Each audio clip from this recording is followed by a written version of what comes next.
Hello, welcome to the sideboard here at the Legacy Open in Philadelphia, part of the SCG Tour. I'm Nick Miller alongside Kent Ketter. How you doing, sir? Great. Coming off a second place finish in Modern with Eldrazi. Yeah. We're playing Legacy today. You're playing about 20, 30 of the same cards as you did last week. Absolutely. So everyone saw this deck blow up in Modern, and everyone immediately tried to port it over to Legacy, and there's been a bunch of different builds just kind of killing the online leagues. You know, you look through the league deck lists, 3 or 4 players are 5-0ing with some build of Eldrazi. Talk about your build, how you came to it, and some of the cool cards that we're seeing in this build as opposed to the others. Okay. Well, first off, I was fortunate enough to kind of jump on the back of the development train with this one, with some of the folks out of North Carolina, Dylan Donegan, Harlan, one of the Bravermans, just great group of guys. There's some other people I'm sure I'm forgetting. I apologize. What they realized very quickly was the Eldrazi core. Right. Obviously very good. So we're talking Mimic, Endless One, Thought Not Seer, Reality Smash. Now, Endless One is definitely one that there's a little contention as, is it part of the core? It felt great to me, but some folks are looking at possibly as Displacer a card, or the real point of conflict is it Endless One or is it Lodestone Golem? Obviously, those cards do a lot of different things. Lodestone's a lot better at prison and beating down, whereas Endless One, I feel like just like in Modern, just gives you a ton of flexibility. And in here, what it's going to let you do is you're going to maximize your mana on the turns you have that luxury. Maybe you've already cast your turn 1 Chalice, or you've already got such a board presence in your creature matchups that you're just more than happy to tap all your mana sources, put some sort of 5/5 in play, and just start beating down with it. Lodestone was nice, but what I felt like it locked you into was having to play more of your City of Traders, and if you wanted to cast it on turn 2, which is an acceptable early, casting it on turn 3, Lodestone just kind of drops in value. You had to have access to something like Mox Diamond, and I felt like the deck was mana hungry, like I think all Eldrazi decks. Just if you can keep pumping them mana, they will do ridiculous things time and time again. So I didn't want to play a card like Mox Diamond that, while possibly getting ahead, wasn't as consistent as just tap Ancient Tomb, tap Eldrazi Temple. Right, walking around the room here today, I've looked at a bunch of different Eldrazi decks. The conclusion many people are coming to are taking out Mox Diamond. So a lot of people are kind of going away from the card disadvantage to speed up to kind of have more consistency. Right, like you can't afford to play Mox. I don't feel like you can afford to play Mox Diamond early into cards like Daze. You really can kind of sneak around those with other effects. Not that they're going to daze it, but it just feels like it's another piece you have to put together to get your deck to do what you want it to do. And this is a shops deck. It's shops. I don't know what else to call it. It was shops in Modern. It's shops here. Shop. But those decks, and what, from my understanding of what a shops deck does, is it is going to be the most consistent thing ahead of the curve whenever possible. Something like Mox Diamond, while giving you a chance to get ahead, other times it's just a Mox Diamond or nothing. So it didn't feel right in the curve of the deck, and I think having access to something like Phyrexian Revoker, 4 of in this version, alleviates the need for something like Lodestone early. Just a big fan of kind of assembling Revoker along with your already existing lock pieces. Right, because you got Chalice, you also have Trinisphere. A lot of the builds we saw, building up to this week, sort of the Chalice, Thorn and Amethyst builds. You have Trinisphere instead and Revoker. Talk about their place in the deck. So Revoker Trinisphere, I think, helps you immensely in your Sultai matchups with Deathrite Shaman. I'm not 100% if that's exactly where you need to be, but I like that application of those 2 cards in theory. But the big thing is, with Trinisphere, is you will lock people out of games. You will wasteland them down to 2 sources, you'll put them on 3 and say you're only going to cast 1 spell for the rest of the game every turn. That ties right into the shops deck. You're already trying to be more efficient on your mana every turn, so if I can restrict you to 1 spell, the lack of forces, the lack of the really busted cards don't really matter anymore. Yeah, definitely the aggro shops approach, we see kind of now in Vintage. As well, this card we want to talk about. Inbringer. This has been all the rage in the Legacy builds of this deck.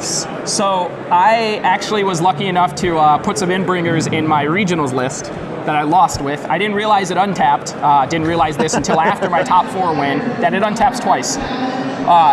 Modern, it's cute, it's fine, it's good, it's great with Bridge. In Legacy, it has a mode that just shuts off one of the decks in the format. It shuts off any of the big, cheat a dude into play, or creature, into play, and that alone makes it pretty ridiculous. And then people aren't really just killing 5/5s left and right. Yeah, I mean, we've seen that in Legacy for a long time. You can very efficiently deal with the small creatures, but nobody really has ways to deal with the big creatures.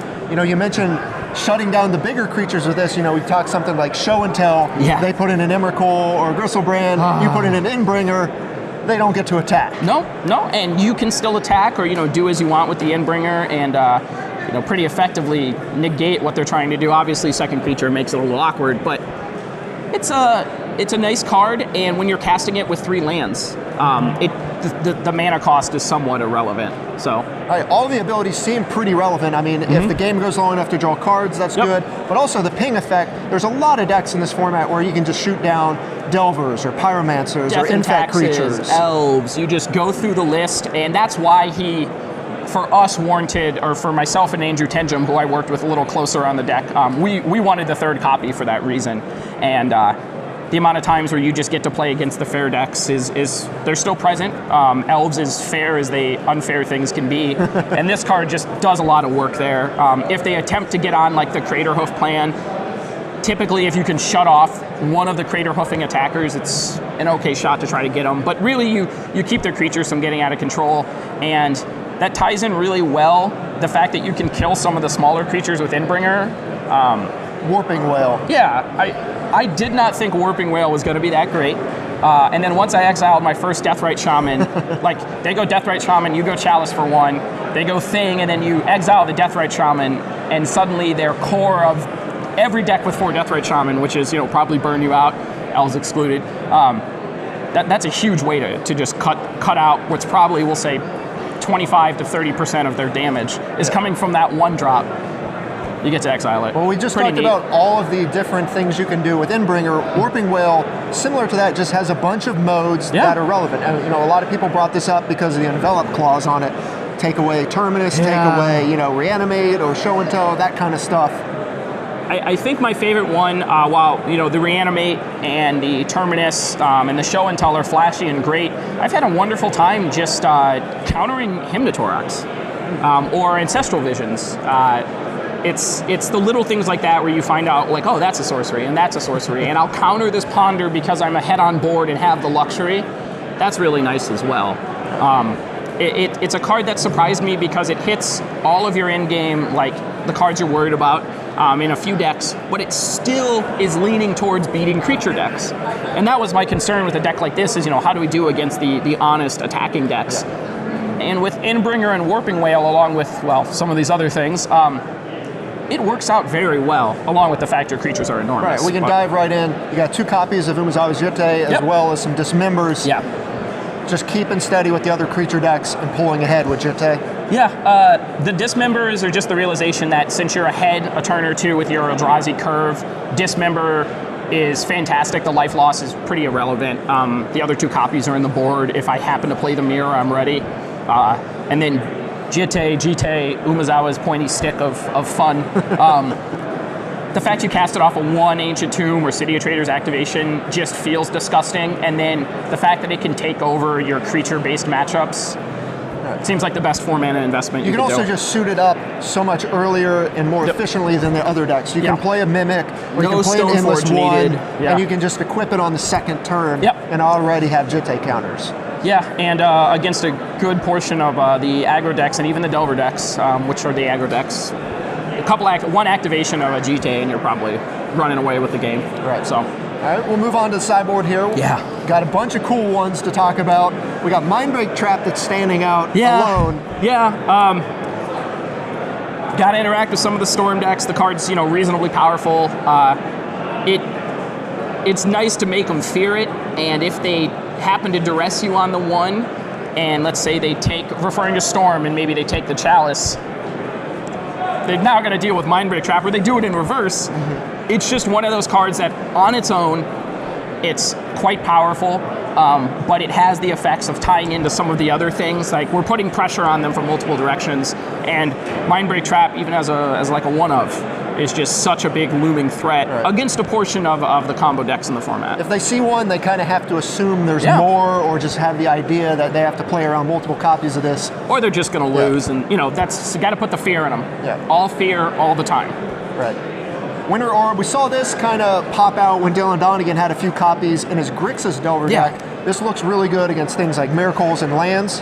Yeah, and it also ties in nicely with the Trinisphere. We have an ability to effectively time walk an opponent.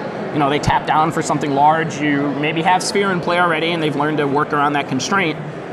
You Winter Orb them, and you're casting spells with 2 lands. They're looking at 4 to 5. The obvious dream is you can, get them to have to give up, like, we'll say 2 turns, but even just getting 1 in a format like Legacy with the backing that you have from Reality Dragon Smasher thing, it's usually worth it. Yeah, that's one thing we see about this deck that a lot of these other prison-style decks didn't have. Yep. You're attacking with real creatures in this deck. 4/4s and 5/5s is a lot different than the things these other kind of mud decks were doing. Yeah, and that's the bigger revelation for all the Legacy folks that were just, oh, Mud's been around, Mud's been this, Mud's been that. That's great. This is Shops. We kill things. That's just better inherently than the Mud decks. I'm pretty sure over the course of the Players' Championship run from a couple years ago, I just abrupt decayed my way through all of these, Mud decks. This deck, on the other hand, you cast the Abrupt Decay and then Thought Knot Seer is attacking you. Yeah. It is night and day difference, so please do not clump this in with your run-of-the-mill Mud decks. This deck is set up to run over some people and actually make them fear these lock pieces. They're actually lock pieces because you kill them fast enough. Yeah. Mud, they're more of like a very slow sleeper hold, more annoying you the whole time. So that's a big difference. Some other cards you already mentioned, the extra Dismember. Yep. You have some Spatial Contortions as another type of removal spell, as long as Ratchet Bomb. Play set of Leyline of the Void, and then a Phyrexian Metamorph as well. Yeah, there was some discussion that maybe we wanted to main deck a couple. The Eldrazi that you already have are fantastic. You cast Metamorph for 3 mana, which is 2 lands. The realization having them in the sideboard, anytime a lock piece or an existing piece is just not pulling its weight, you bring these in, and now you're just comboing insanely good creature with Metamorph. If they happen to play something big enough to make you worry, you can Metamorph their guy. And there's some other applications with trying to get some large creatures going. A Knight of the Reliquary, this or that, definitely comes into play. But it's better than it is cute, but it looks really, really cute. So I'm a big fan of it, but I'm sure people are just going to shake their heads and wondering what you're doing. So. All right, so we've gone over the deck. How do you feel this deck is positioned in the metagame, and is this deck for real? Obviously, you chose to play the deck. Yeah. Where do you see this deck going, and how popular and successful do you think it'll be? I played the deck because I'm trying to become the one and only Eldrazi king. Maybe top 8 another event with Eldrazi. The reason I think it's a solid choice for the weekend is it paces a little bit quicker than most of the decks in the format that are attacking. You have this wonderful Chalice of the Void that I think people have somewhat forgotten about, and it's not intended to be a fair card. You shut off a portion of the meta, but beyond that, I think folks, even though it's everywhere on Moto, your run-of-the-mill, real-life Magic or Legacy player, I don't think they're up to speed with it. I wouldn't be surprised if the Shardless decks rise up and just start smashing this, but if everybody is going to be on some slower fair creature decks or Miracles, this is the deck to play. I am happy to walk in the room and hopefully beat every single Miracles opponent I play against, and I could lose the rest of my matches and still be happy. All right, well, we wish you the best of luck here. You're already coming off 1 top 8, looking to make it 2 in a row. You're in the 2-bye territory, so thanks for joining me here in the sideboard. No problem. Stay tuned to StarCityGames.com all week long for the action here in Philadelphia.